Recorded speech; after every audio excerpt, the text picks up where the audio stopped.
Ciao, sono Mattia Perdomo, lo chef del ristorante Contrasti a Milano. Oggi andiamo a farne 5 ricette con la pasta, cercando di farlo in un modo diverso, perché il gesto comune dalla pasta più artigianale a quella più industriale è quella di aprire la confezione e metterla nell'acqua a bollire. Noi partiamo invece dal prodotto, lavorando in un modo diverso. La prima ricetta che andiamo a fare sono spaghetti alle vongole. Partiamo dalla base tradizionale dove abbiamo aglio, peperoncino, prezzemolo, l'olio, le vongole e gli spaghetti. Partiamo tradizionalmente, mettiamo un po' d'olio extravergine d'oliva. L'idea è quella di tirare fuori aglio, prezzemolo e peperoncino. Quello che andiamo a fare in questo caso è quello di fare la pasta, come si chiama, diciamo, risottata, no? Quello che ci interessa è che tutto l'amido di questa pasta rimanga all'interno della pentola. In questo caso quello che troviamo dopo, alla fine, è all'interno di un raviolo liquido, troviamo comunque il sapore dello spaghettone, dello spaghetto alle vongole. Cerchiamo di tirare fuori tutto il sapore che c'ha la pasta, ok? Quello che ci dà è tutta la sua stagionatura, tutta la sua profumazione e ci dà soprattutto la mantecatura della pasta, no? Siamo adesso quasi alla cottura finita, ok? La pasta ha rilasciato tutto quello che poteva rilasciare, ormai non è più al dente. Abbiamo ricavato l'amido che ci serve per andare a riempire i ravioli. Andiamo a scolare tutto. Abbiamo proprio spaghetti alle vongole tradizionale, però quello che stiamo ricavando è solo l'anima, okay? Solo la parte, diciamo, che trasporta il sapore e non più quella che trasporta una consistenza. Andiamo ad aggiungere un po' di vongole che avevamo separato prima e questo è il nostro ripieno. Quello che andiamo a fare è andiamo a mettere in questo stampo di silicona, andiamo delicatamente a comporre, diciamo, il ripieno del raviolo. Questo che vedete adesso è solo l'amido, ok? Per cui è solo la mantecatura, per capirci, però ha tutta la profumazione dello spaghetto. Quando dopo lo metterete in bocca sentite perfettamente uno spaghetto alle vongole. Lo mettiamo nell'abbattitore di temperatura e lo dobbiamo surgelare. Sarà dopo alla fine il ripieno per un raviolo nuovo. Abbiamo un impasto fatto di farina d'acqua con delle strisce di nero di seppia. Quello che andremo a fare è ricomporre la vongola, ok? Per cui andiamo ad appoggiare il nostro ripieno. Abbiamo fatto questa pasta solo di farina d'acqua per comunque avere questo contrasto di consistenze. Cerchiamo bene di togliere tutta l'aria possibile del raviolo, se no dopo quello ci fa pressione e ci fa esplodere, comunque rompere il raviolo dall'interno verso l'esterno. Ecco i nostri ravioli, questi sono i nostri spaghetti alle vongole. Adesso andiamo a cuocerli in padella come i ravioli cinesi. Mettiamo appena un po' d'olio, una padella la facciamo scaldare, per cui facciamo la base che sia croccante, ok? Appena inizia a croccantare bene, senza bruciare, andremo a metterle un po' dell'acqua di cottura e a coprirle, così cuoce la parte di sopra col vapore. Tre consistenze di uno spaghetto alle vongole, ecco. Abbiamo il croccante sotto, il liquido all'interno e il vapore al di sopra. Quando inizia a fumare la padella,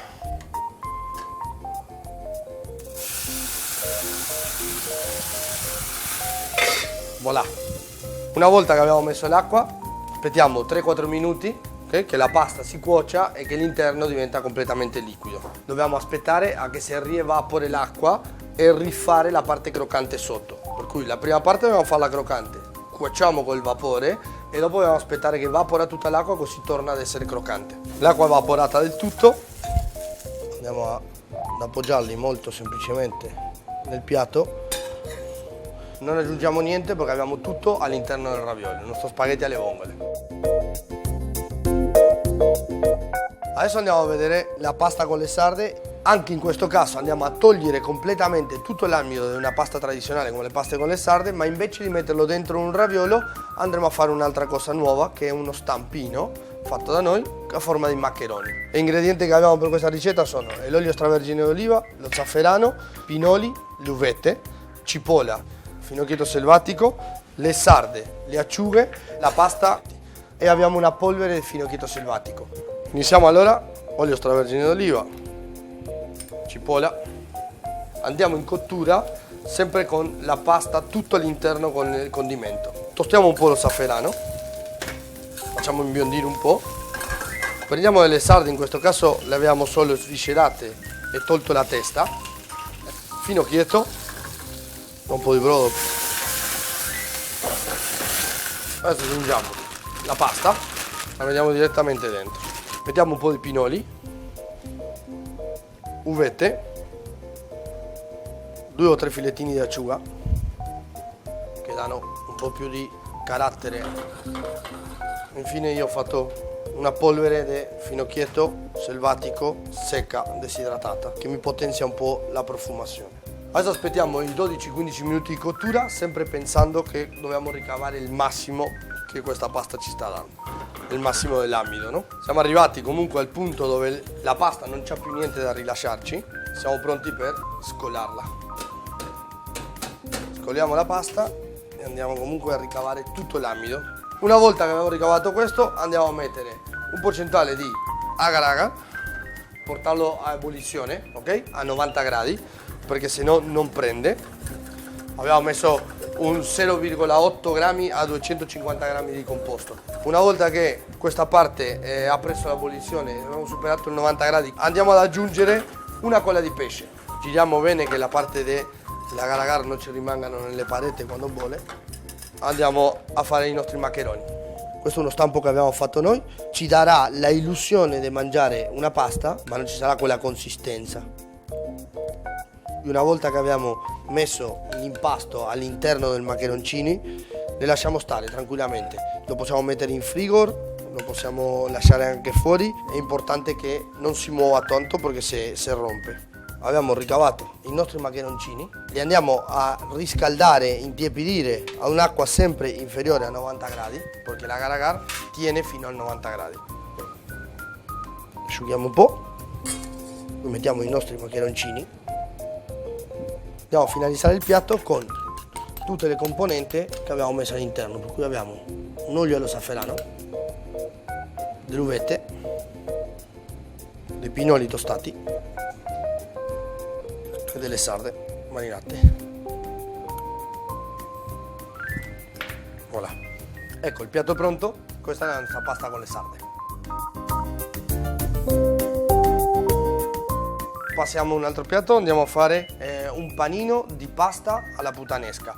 La idea è quella di un cibo di strada, però fatto con la pasta artigianale, con la pasta secca. Gli ingredienti sono olive taggiasche, mozzarella di bufala, prezzemolo, pomodoro, peperoncino, grana e acciughe. Per invece l'impasto usiamo farina, lievito e i paccheri che abbiamo messo a molo in acqua fredda per 12 ore per ritornare comunque all'impasto iniziale della pasta secca, però con la profumazione della pasta, diciamo, stagionata. Mettere a molo la pasta per 12 ore. Possiamo farlo anche magari in una planetaria, in un bimbi, adesso lo faremo a mano. La pasta torna ad essere un impasto. Da questo impasto sarebbe la nostra, chiamiamola pasta madre. Aggiungiamo farina, un po' di sale. Troveremo comunque un pane tipo cinese, un pane che ha comunque una consistenza abbastanza elastica, è data dalla pasta madre che abbiamo. Non abbiamo la partenza di farina, abbiamo la partenza comunque di pasta, per cui è un panino completamente diverso. Il nostro lievito. Abbiamo creato già i nostri panini, adesso li mettiamo coperti in un luogo tiepido a lievitare come se fosse un pane normale. Per una quarantina di minuti, 50 minuti, quando vedete che raddoppia il suo volume, andiamo a cuocerle in un forno a vapore o nel mio caso le cuociamo in una vaporiera. I panini già stanno cuocendo, li lasciamo adesso per una quindicina di minuti finché è ben cotta la pasta e andiamo a montare il panino. Tagliamo a metà, andiamo a bagnare la parte di sopra con la salsa alla puttanesca che abbiamo filtrato, olio al peperoncino, un po' di olive, una fetta di pomodoro ramato, la mozzarella, un po' di prezzemolo che richiama sempre la pasta, una bella acciuga, grana. Ecco il nostro panino di pasta alla puttanesca. Andiamo con un'altra ricetta adesso. Quello che andiamo a fare in questo caso, andiamo a fare una carbonara. Gli ingredienti per questa ricetta sono la pasta messa a molo per 12 ore in acqua fredda, il guanciale, pecorino, il tuorlo di uovo, carbone vegetale. Introduciamo nel bimbi la pasta, mesamolo, carbone vegetale, andiamo a fare la carbonara e andiamo a creare un impasto che dopo ci servirà per friggere. Il risultato è questa pastella. Questo ci serve per andare ad avvolgere il ripieno, la mantecatura di una carbonara. Appena finito con la pastella, che la lasciamo riposare, andiamo a fare una emulsione, sempre nel bimbi, pastorizzando i tuorli, come se fosse uno savaglione, ok? Con il guanciale appena spadellato, e i tuorli di uovo, il pecorino, pepe nero, e andiamo a fare il ripieno, la carbonara.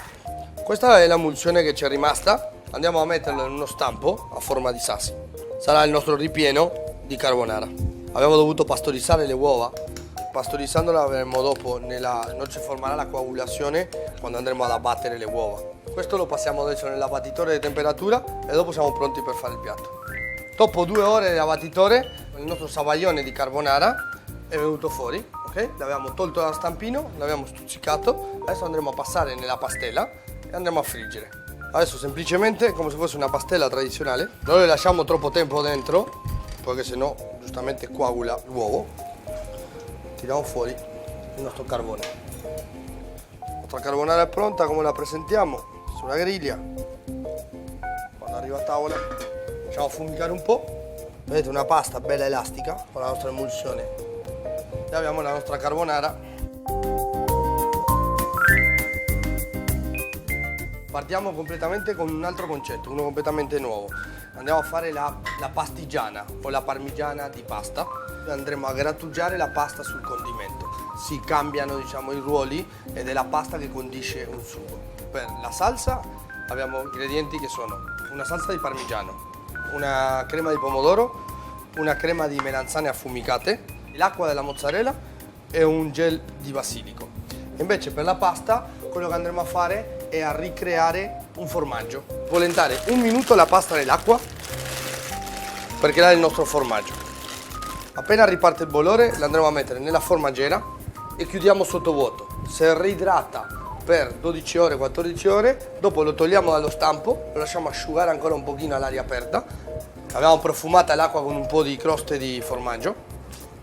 Adesso andremo a metterlo interno, tutto caldo. Dopo la pressione che farà sottovuoto farà sì che andrà a saldarsi tutta e a coagulare tutta insieme. Anche se sottovuoto non le fa benissimo, però una sola volta non succede niente. Quando è calda bisogna andare a chiudere al 100%. Questo qua adesso lo lasciamo che si raffredda da solo. Dopo, una volta che si è raffreddata, lo togliamo dall'anello e lo lasciamo comunque asciugare un pelino all'aria aperta da sola. Siamo pronti per montare il piatto. Partiamo con la crema di melanzane affumicate, un pochino di parmigiano. Le proporzioni cerchiamo che siano comunque uguali a quelle di una parmigiana, per cui melanzane e pomodoro forse in più quantità.